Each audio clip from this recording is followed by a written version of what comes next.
Exercise classes don't count as training. Go. Oh, you want me to do this? Fine. Exercise classes don't count as training for a couple of reasons. First and foremost, they lack any meaningful structure. Now, that's not to say that the class itself doesn't have structure, because any reputable exercise professional will take you through a warm up and there'll be varying degrees of intensity as you work your way through. But outside of that, there is no structure. There's no greater structure underpinning. You don't go to one exercise class, you do a series of exercises, and that's great. You get hot, and you get sweaty, and you feel like you get a good workout. But then you go to the next exercise class, and it doesn't logically progress on from the one that you've just done. So there's no structure to it. So that's why it's not training. It's fundamentally, it's what we're talking about here is the difference between training and exercise. Mm-hmm. So training is something that you do, structured activity, planned, meaningful activity towards a greater goal. Whereas exercise is anything you do to get your heart rate up, get a bit sweaty, all that sort of stuff. Exercise is fine, by the way, and we indulge in exercise.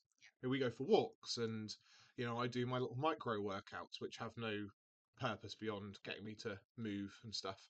But then I'm not under the illusion that they're training though. They're not training. So that's the first problem: absence of an underlying structure to what you're doing. Second problem is that they are self-regulated.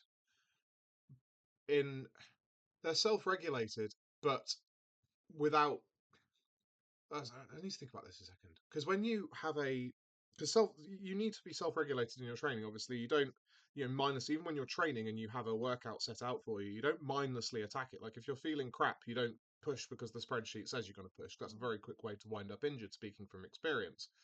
But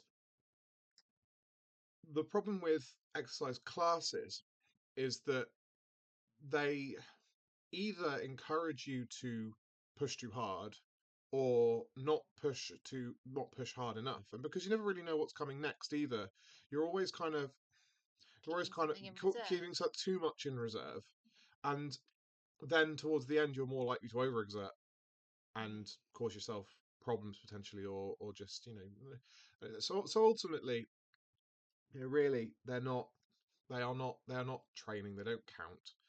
They're better than nothing. I'm not going to sit here and pretend that they're better than nothing, but go to your average exercise class, look around. How many of them look like how many of them look strong and in shape? Very little. Very few. I remember actually, when you used to your body pumps classes and things, and the form that you were overhead pressing with, particularly, was absolutely atrocious. Yeah. Very dangerous.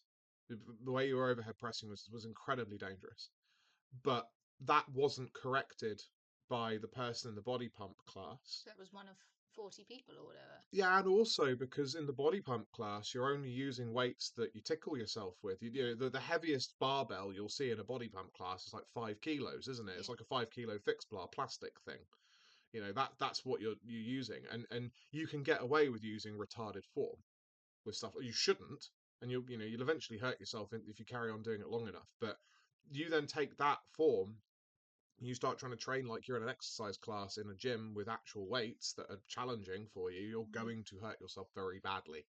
So that's an issue of body pump. The problem, and you might say, oh well, Phil, you can you'll learn how to do it properly, and it's like, well, yes, but the longer you train with suboptimal form, the harder it is for you to unlearn those habits. It took us a while for me to sort your press out, didn't it? Because you kept going back to it. Another example of this is my mother. My mother was a ballet dancer, or was, and when she first came to that little gym I used to own, I was training her. She was very soft in her movements because ballet dancers are taught to say soft and supple. So she was not locking out and being really like, she looked like a blancmange under the bar, and actually getting her to brace and to drive and to be powerful. It took a long time. She was a dancer for like 30 years. So, yeah, and she was fit, but And she was fit and she was strong too, but the form she was using, and to retrain her to do it properly after 30 years of being a dancer, which using the right form for dance is fine. To actually start to applying that to barbell training, was took a while, and we sorted it, and she got some fantastic results and maintains them to this day, well into her 60s. What you said about exercise is it's not a goal or structured goal orientated, but what if the goal is somebody says my goal is fat loss, I'm just increasing my calorie expenditure. Fine. Is that not good enough? Fine. Yeah, it's good enough if that's what you want. Like you can look far better than the average person by going to a couple of exercise classes in a week and not eating like a pig, maybe going for a walk every day. You'll look far better than the average person. Now, obviously, the average person now looks terrible and looks worse every year. But you can. That's fine if that's all you want to do. But you will. But I'm telling you that the result that you will get is not what you envisioned you would get when you first started out. Mm. So you will always be slightly dissatisfied with what you've achieved. Because yes, you'll look better than the average person and you'll feel a bit firmer and average day-to-day tasks probably won't hurt you as much. But the vision that you had in your head for what you wanted to achieve, and I'm not talking rip six-pack supermodel body here, supermodel for the ladies, rip six-pack for the guys. I'm not talking about that. And I know that's not what you envisioned. But I still know that what you envisioned is a mile away from what you will get from that type of activity. That's the truth. Yeah, it rang true for me, didn't it? Like I was doing exercise classes 4 mornings a week, and I lost a stone and a half Yeah. doing that in the space of less than 6 months. Yeah. Do you want to know why you lost that weight that quickly? That's because you were so fat that your body was crying out and looking for any reason because that you were carrying enough weight to be harmful to your health. Well, I was going to say, with a stone and a half loss, I was still 12 and a half stone. And what you've just said about being dissatisfied, it's like, yes, I was now a size 14, 16 Yeah. rather than a size 16, 18, 20. 18. Yeah. Yeah. But I wasn't happy with how far I'd got, and it was also costing me a lot. Like 4 mornings a week was, and for an hour. Yeah. Yeah. And this is the thing, and this is the great thing about training is that you do it properly and you do, in the first instance, full body workouts 3 or 2 times a week, compound movements, preferably using a barbell supplemented with a little bit of dumbbell and machine work, depending on what you have available, and of course body weight, because we know body weight's important. That has a profound impact on the way that you look very quickly for relatively little time expenditure and less time expenditure than going to the classes, for example. We train half that now in terms of actually having to go to the gym. We do other stuff too that you don't do. That's a point about the pernicious with exercise classes, particularly like body pump and stuff. They often mix cardio and resistance, which has a really pernicious effect on your thinking. So you were going to exercise classes 4 days a week, right? So the idea of doing extra cardio on top of that is like, oh, I don't need to because the exercise classes are cardio. They're basically whatever exercise class you're doing, it's some form of cardio. Yeah. It's some form of cardio. I'd even put CrossFit in with that. It's cardio. So you're not going to do extra cardio over that. Whereas what you need to do is you need to split your training into, I'm doing resistance today, and then I'm going to do cardio in a different session. Maybe on the same day, but in an ideal world, you wouldn't do them together. And that then, you're actually doing efficient and effective exercise. So you're doing your proper resistance training, which builds muscle, improves your metabolic efficiency, and all that other good stuff that we've talked about with building muscle.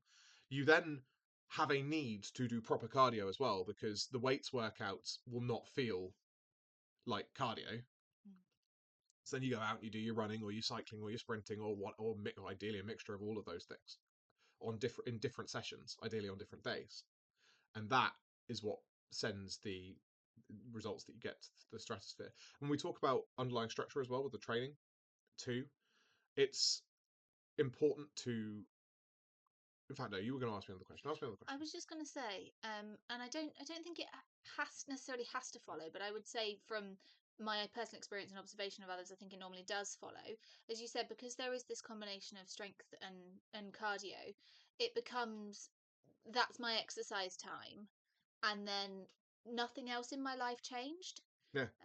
And I would get up early, go to the gym, eat breakfast at my desk, and then nothing else changed. Whereas what you've taught me to do is take responsibility and understand the different areas as you've just explained, but also like walking isn't cardio. Walking is like the basics of being exercise. a moving human living being. Or is it scientists when they're searching for aliens?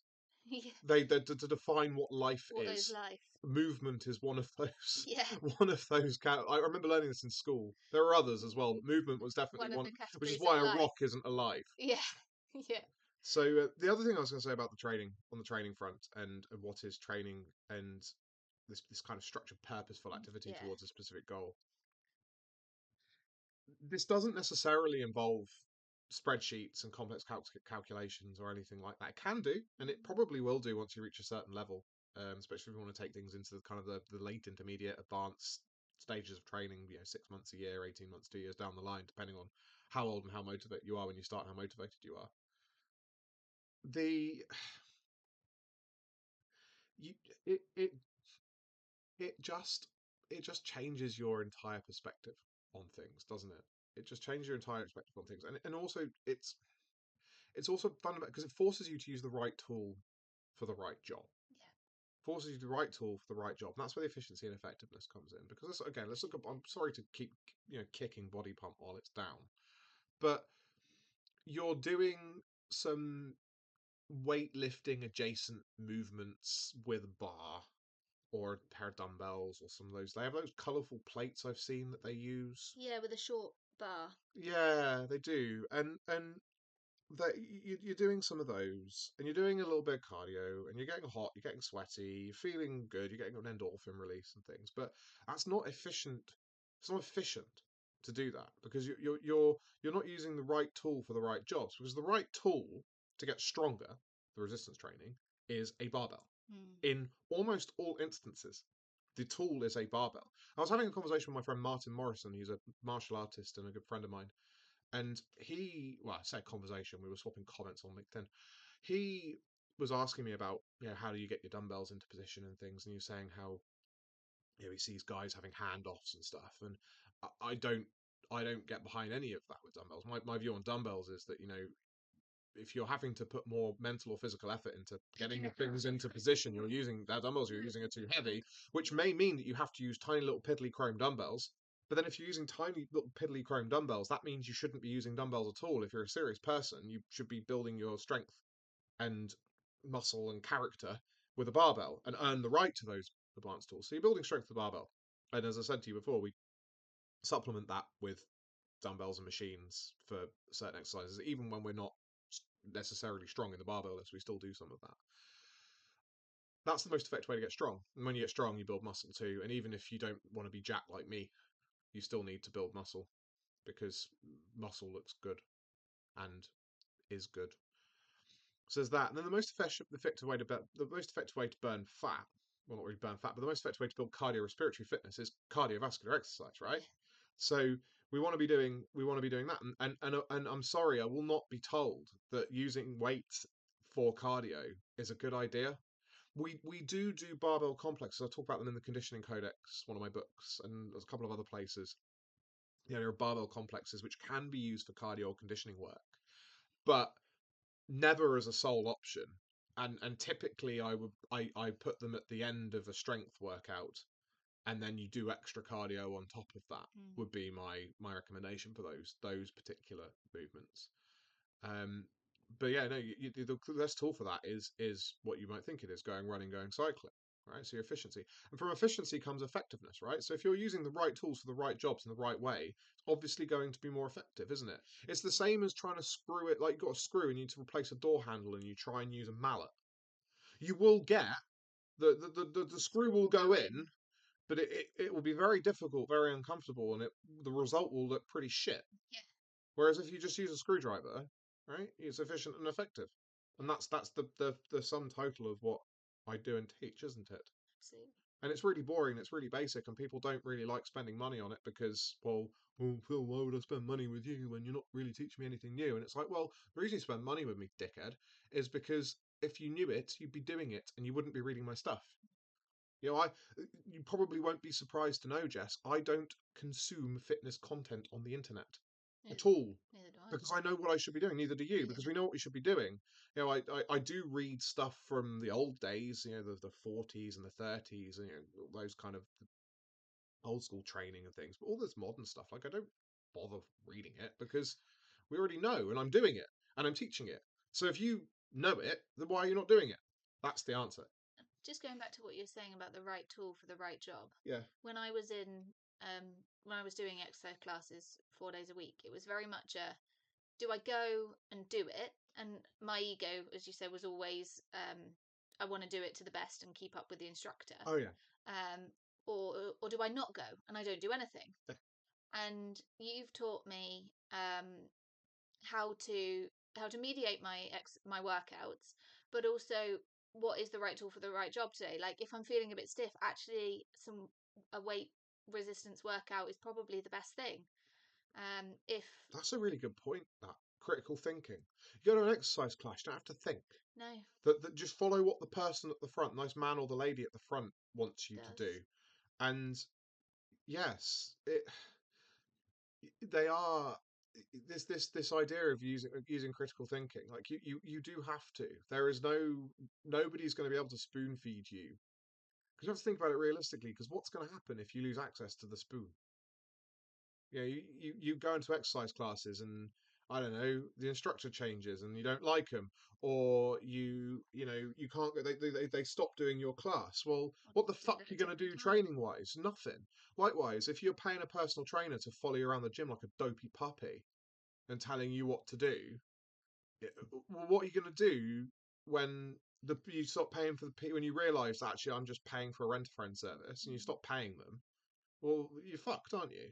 Yeah. You have to learn to apply critical thinking, and that's very important actually. This whole idea of taking ownership, and another thing like, oh, my program says I'm supposed to do back squats today. Oh, but my hip feels a little bit sore. Hmm.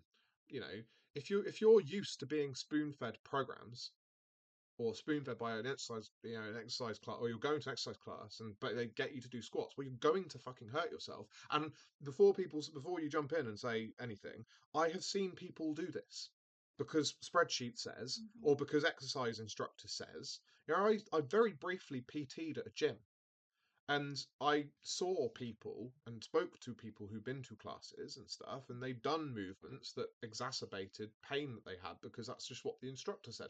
Even though the instructor says if it hurts, don't do it, and they will do, they'll give a good safety briefing, but we know that people do because that's just what people are like for the reasons that you said. They want to keep up, they want to be seen as they want I've to got here. I might as well give it my do, yeah, best. give it Yeah. my best. Oh, it's not that bad. No, you have to learn to apply critical thinking. You Hmm. have to take ownership of your own training. I am not saying that you can't go to exercise classes.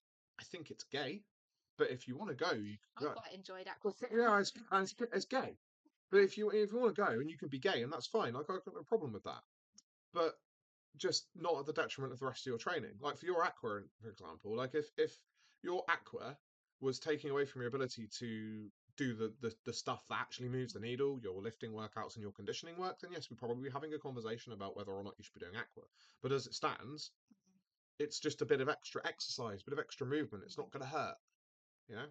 It's not going to hurt. But What I was going to say is, yes, at the risk of sounding like you're victim blaming with I always victim blame. with people need to apply critical thinking. Yeah. You need a toolbox to be able to make choices. Like if your toolbox is empty, you can't choose a Well, tool. you just need to learn how to program properly. You need to learn Yeah. you need to learn the skill of training. No, totally. You need to learn how to build an efficient, effective workout program that has a blend of resistance training, cardiovascular work, flexibility. That's a given. You have to learn these skills. There's lots of different ways that you can learn these skills. You can learn it through trial and error. That will take you a long time. Again, personal experience, that takes a very long time to do that. Or you can shell out some money to get someone to teach you to do it, which I did later on. And lo and behold, I learned how to train efficiently and effectively rather than dicking about trying to figure out what I was supposed to be doing, what I wasn't supposed to be doing. Um, and yeah, actually, and then from that, over time, you start to adapt these things. So obviously, I'm a purveyor of workout manuals and programs, aren't I? That's what I sell. But over time, you will learn how to adapt those to your needs. There's a guy I'm working with at the moment who I won't name because public association with me is people are fearful of that. Rightly so, Hmm. I'd imagine, because purple haired HR ladies with pronouns in their bios probably get very upset to know that they were friends with me. But he is, you know, one of the things I teach. around training frequency. He's adapted that for his purposes. He actually trains more frequently than is prescribed by the program that I sell in Silver Secrets. And he's done that because he's got a very good set of reasons for doing that. He's actually got a gym set up at his place of work. So he's able to, and he was finding that doing the lower frequency stuff made the workouts a bit longer than he would like, but he's happy to train more frequently and do kind of half the work on one day, half the work on another day, that kind of thing, split it up, or morning and afternoon. And that's working beautifully for him. And his strength is going on wonderfully. And he was telling me the other day, he said he put 2 inches in size on his quads in the 3 months we've been working together. That's really cool, especially for an older chap. He's not old. He's a couple of years older than me, I think. Maybe. I don't really know how old he is. I do know because I've asked him because obviously there's the intake form, but I can't remember off the top of my head. The point is, he's not old. No. He's kind of an early middle aged chap like me. Um, I love how like early 30s is now early. well, I am middle aged. We are middle aged, so he's a middle aged bloke like me. Point is, his achievements have been incredible, but he's done that because he's taken ownership of his own training. He's had confidence, and he's gone, okay, yeah, I see what you're doing there, but in my certain circumstances, I think I should do this. What do you think, Phil? And I've gone, that's a great idea. Give it a try, see if it works for you. Give it a try and see Yeah, if it works for yeah, you. it doesn't sound retarded. Have a go, and lo and behold, as I just said, lo and behold again, haven't I? Lo and behold, but it works. He's got his results. And 21 minutes, we're done. If you like the video, subscribe, please. There's still only 8 subscribers. I'm starting to get really wounded in the ego at this point. The lack of people subscribing. If you've listened to this point, just hit the subscribe button, for fuck's sake. The other thing I was going to say is when there's a link on the screen, philtyman.co.uk/report, when you go to that link, you'll be prompted to put your details into a box that will get you a copy of my report, How to Build Muscle and Strength the Natural Way, plus a secret bonus bribe. So there are 2 bribes now for signing up to my email newsletter. So yeah, if you like the video, like the video. If you're still listening, for fuck's sake, subscribe. And if you'd like to build muscle and strength the natural way, go and get the report, How to Build Muscle and Strength the Natural Way. Thank you. I have been Phil Tyman, and my thin, attractive, and currently pregnant wife has joined me today. Isn't she great?